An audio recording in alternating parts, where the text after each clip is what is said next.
Kichik biznesimiz bizga professional logistika kerak emas deb o'ylaysizmi? Aslida kichik bizneslar yuk olib kelishda eng ko'p xatoga yo'l qo'yishadi. Bu videoda kichik bizneslar qo'yadigan xatolar va ularga ajoyib yechimlar berib o'tamiz. Xatolar: noto'g'ri mahsulot tanlab qo'yish.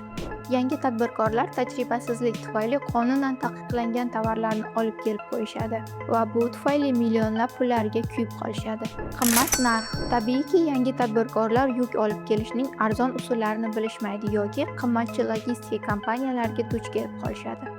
Bu holatda ham tadbirkorlar millionlab pullarga kuyishadi. Tovarlarni bojxonadan chiqara olmaslik: qonunlar bilan to'liq tanish emasligi tufayli bu xato ham tadbirkorlar orasida tez-tez kuzatilib turadi va tovarlar bir necha oylab bojxona omborlarida chirib ketadi. Bundan tashqari, ko'pchilik biznes egalari yo'lga qanday hujjatlar tayyorlash kerakligini bilmasdan yukni chiqarib yuborishadi yoki noto'g'ri transport turidan foydalanib, mahsulotlar narxiga to'g'ridan-to'g'ri ta'sir qilib qo'yishadi. Bu esa ularning bozordagi raqobatbardoshligini yo'qotishga olib keladi. Bularni qanday to'g'rilasa bo'ladi? Albatta, bir necha yillik tajriba, qadriyat va hamyonbop narxga ega Didon Logistics kompaniyasi orqali biz sizlarga qonunan to'g'ri yuk tanlashda to'liq ko'rsatmalar beramiz. Yetkazib berishning eng arzon usullarini taklif qilamiz. Bojxona muammolarini sizni aralashtirmasdan hal etamiz.